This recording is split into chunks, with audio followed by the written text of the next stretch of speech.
Abri, Senhor, os meus lábios para bendizer o vosso santo nome. Purificai o meu coração de todos os pensamentos vãos, desordenados e estranhos. Iluminai o meu entendimento e inflamai minha vontade, para que eu possa rezar digna, atenta e devotamente esta oração, e mereça ser atendido na presença de vossa divina majestade. Por Cristo nosso Senhor.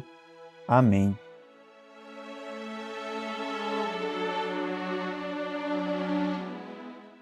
Em nome do Pai, e do Filho e do Espírito Santo. Amém. O anjo do Senhor anunciou a Maria, e ela concebeu do Espírito Santo. Ave Maria, cheia de graça, o Senhor é convosco. Bendita sois vós entre as mulheres, e bendito é o fruto do vosso ventre, Jesus. Santa Maria, Mãe de Deus, rogai por nós, pecadores, agora e na hora de nossa morte. Amém.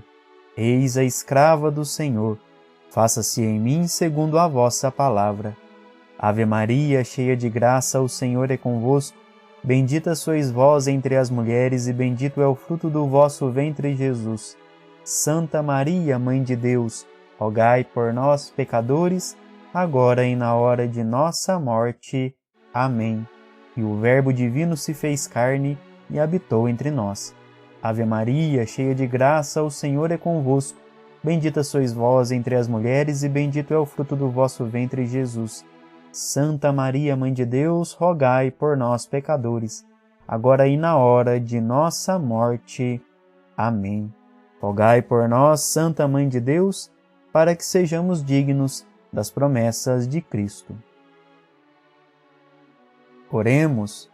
Infundi, Senhor, vos rogamos, a vossa graça em nossos corações, para que nós, conhecendo pela mensagem do anjo a encarnação de Jesus Cristo, vosso Filho, por sua paixão e morte de cruz, cheguemos à glória da ressurreição. Pelo mesmo Cristo, Senhor nosso. Amém. Olá, meu irmão, olá, minha irmã, bom dia, sejam bem-vindos ao canal Reflexos Católicos. Estamos reunidos para rezar, refletir e meditar sobre a vida católica, através dos ensinos que a Santa Igreja nos oferece na Sagrada Escritura, no Magistério e na tradição. Tudo isso para que aumente em nós o amor por Jesus Cristo e a graça da vida cristã. Estamos aqui na nossa oração da manhã, então seja bem-vindo. Logo pela manhã, no início do dia, estamos aqui preocupados e estamos aqui empenhados em consagrar as nossas vidas a nosso Senhor Jesus Cristo, contando com a intercessão poderosa da Santíssima Virgem Maria e iluminados pela Palavra de Deus. A Palavra de Deus que joga uma luz, que é luz para os nossos passos, mas também para os nossos corações, para o interior de nós mesmos, para que nós, percebendo a nossa conduta, percebendo o nosso modo de vida, possamos a cada dia fazer um esforço a mais para entregar isso ou aquilo, esse pedacinho, esse lugarzinho no nosso interior, na nossa vida, para nosso Senhor Jesus Cristo, a fim de que sejamos mais aperfeiçoados, a fim de que possamos viver bem, possamos viver como católicos, como seguidores de Cristo, como aqueles que amam a nosso Senhor Jesus Cristo. E para hoje, nós iremos tomar o Salmo 114. É um salmo que eu gosto muito, sobretudo no versículo 9, que ele é muito bonito e ele é muito interessante. É interessante a forma como o salmista reza esse salmo e como ele chega a essa conclusão, a esse versículo. O salmista reza o seguinte: andarei na presença de Deus, junto a Ele, na terra dos vivos. Andarei na presença de Deus, junto a Ele, na terra dos vivos. Está lá no Salmo 114, versículo 9. E há, nesse versículo, coisas escondidas. Existem mensagens escondidas nesse versículo que nós precisamos investigar, que nós precisamos rezar um pouco com esse versículo para entender toda a riqueza desta oração do salmista, entender toda a riqueza desse trecho da Sagrada Escritura, da Palavra de Deus. Aqui, irmãos, o salmista parece firmar um trato com o Altíssimo, um trato com Deus, não é verdade? Ele se compromete, ele diz, andarei na presença de Deus. Ele diz algo que vai fazer, ele faz uma promessa. Ele está convicto de que irá cumprir aquilo que acaba de rezar, aquilo que acaba de dizer. Andarei na presença de Deus junto a Ele na terra dos vivos. ele então se compromete nesse momento, se compromete a caminhar constantemente na presença do Senhor. É uma decisão firme. É como se ele dissesse que enquanto tiver vida, enquanto ele ainda tivesse vida, ele estaria desfrutando essa mesma vida na presença do Senhor, na companhia de Deus. Então vocês percebem? Ele toma uma decisão. Ele decide firmar um trato com o Senhor. Ele faz até mesmo uma promessa ao Altíssimo. Andarei na presença de Deus, junto a Ele por quanto tempo eu viver. Então ele toma essa decisão. Mas aí nós podemos nos perguntar de onde que vem esse fôlego, de onde vem essa decisão, de onde vem esse ânimo, essa coragem. Parece-me aqui, amados, que o autor sagrado, ele foi de fato tomado por uma coragem, por um impulso, sabe, por um espírito até mesmo que se assemelha ao de Santa Teresa d'Ávila, que milênios depois iria escrever da determinada determinação. E ela fala mais ou menos disso, nós até já comentamos sobre isso aqui no canal. Nós devemos caminhar rumo ao poço, rumo à água da vida, a água cristalina que é o céu, que é a eternidade, que é a presença de Deus. Então, Santa Teresa, ela diz que esse caminho, esse percurso até o poço que irá matar a sede das nossas almas, ele precisa ser percorrido com determinada determinação. Ele precisa ser percorrido com uma decisão firme de não parar pelo caminho, de não desistir, aconteça o que acontecer, caia quem cair, venha o que vier. Nós devemos continuar caminhando. Então vocês percebem, há até mesmo uma semelhança, uma coragem semelhante, um impulso do Espírito que é semelhante, de caminhar na presença do Senhor, de caminhar rumo à presença do Senhor com determinada determinação. E realmente parece ser isso que o salmista sentiu naquele momento, que o salmista presenciou e rezou naquele momento. O salmista parece estar convicto daquilo que ele acaba de proclamar. Ele não titubeia, ele não tem dúvidas de que irá cumprir essa promessa, esse combinado, esse trato. Mas de onde vem isso? De onde vem isso? Então, para que nós entendamos essa coragem, esse impulso do salmista, que é um exemplo para nós, vamos tomar o salmo desde o seu início. Começa a rezar no primeiro versículo. Eu amo o Senhor porque ouve o grito da minha oração. Inclinou para mim seu ouvido no dia em que eu o invoquei. Prendiam-me as cordas da morte, apertavam-me os laços do abismo, invadiam-me angústia e tristeza. Eu então invoquei o Senhor. Salvai, ó Senhor, minha vida. Salvai, ó Senhor, minha vida. Então aqui eu li do versículo 1 até o versículo 4. Lembrando que nós estamos no Salmo 114. E aqui já deu para entender um pouquinho do contexto em que o salmista rezou essa palavra, do contexto em que o salmista fez essa oração. Ele se encontrava em uma situação de escravidão. Ele se encontrava numa situação de angústia, de tristeza. Ele vivia algum tipo de perigo. Irmãos, só lembrando que dependendo da tradução que você está usando da Bíblia, da Sagrada Escritura, este salmo pode ser ou 115 ou até mesmo 116, tá certo? Porque algumas traduções trazem este como sendo um grande salmo, 114, 115, 116, mas que é repartido, que é dividido em 3 salmos. Então, vai estar em algum desses salmos, tá? 114, 115 ou 116, mas aí, pelo contexto do salmo, você conseguirá identificar. Então, aqui nós vemos o salmista em uma atitude de ação de graças, porque se recordou dos momentos em que estava em perigo, dos momentos em que estava sofrendo uma escravidão, sofrendo até mesmo uma situação de angústia, de sofrimento e de morte. Ele então clama a Deus. Em determinado momento, o salmista decide recorrer ao Senhor em oração. Ele diz, salvai, ó Senhor, minha vida. Diante de tudo aquilo que ele estava passando, diante de todo o sofrimento, de toda a angústia, de toda a escravidão, de todo o perigo de morte, ele clama a Deus. Ele diz mesmo diretamente, salvai-me, ó Senhor, salvai, ó Senhor, minha vida. Claro, o Senhor veio em seu auxílio. Deus escutou a sua oração. É o que ele diz lá no início, eu amo o Senhor porque ouve o grito da minha oração. Olha que bonito. Olha que bonito. O amor da criatura para com seu Deus e a ação de amor e de misericórdia de um Deus que se digna a escutar a oração, a escutar o clamor, a escutar o pedido dos seus filhos, a escutar o pedido das criaturas. E não só isso, o Senhor não só escutou a fala, escutou a voz do autor, escutou a voz do seu filho, mas mais do que isso, ele o salvou, ele de fato o libertou. Tanto que o salmista reza nos versículos seguintes, a partir ali do versículo 6, eu estava oprimido e salvou-me.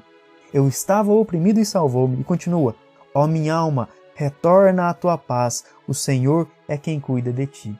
E aí, percebendo a graça de Deus na sua vida, ele também percebe que, peraí, eu estou angustiado, mas o Senhor é comigo e é o Senhor quem cuida de mim. Então, peraí, minha alma, ele fala para o seu interior, ele fala para a sua alma, minha alma, retorna à tua paz, volta à tua paz, é o Senhor quem cuida de mim, é o Senhor quem cuida de ti, ó minha alma.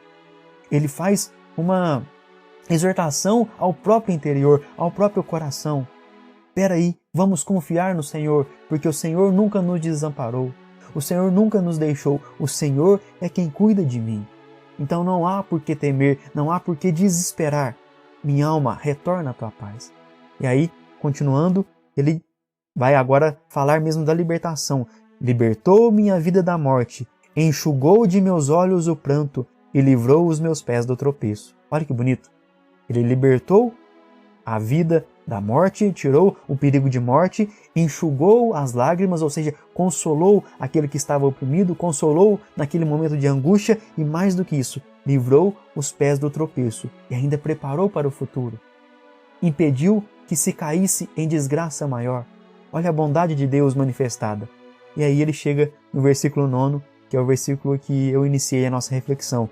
Andarei na presença de Deus, junto a Ele, na terra dos vivos. Então agora fica mais fácil de entender o porquê que esse salmista, porquê que esse orante faz essa promessa, faz esse pacto com o Senhor. Faz esse pacto, a decisão, a determinada determinação desse orante, do autor sagrado, do salmista, é de fato uma manifestação da liberdade, da libertação, da plena liberdade que vem de Deus, amados. É porque ele foi liberto, é porque ele foi libertado, porque ele se sentiu livre das amarras, das algemas, da escravidão, dos perigos de morte, que de fato, gozando de sua liberdade, decide andar na presença de Deus, decide fazer um pacto com o Senhor. Nós podemos entender então, dessa forma, até mesmo aquilo que São Paulo diz aos Gálatas, no capítulo 5, versículo 1, é para a liberdade que Cristo nos libertou. Agora nós podemos entender, só é verdadeiramente livre aquele que foi liberto por nosso Senhor Jesus Cristo. E é gozando da liberdade de Jesus Cristo é que nós podemos ter uma decisão plena sobre as nossas vidas. O Catecismo da Igreja Católica nos explica isso de maneira muito clara. Parágrafo 1731, 1731. A liberdade é o poder baseado na razão e na vontade, de agir ou não agir, de fazer isto ou aquilo, portanto, de praticar atos deliberados.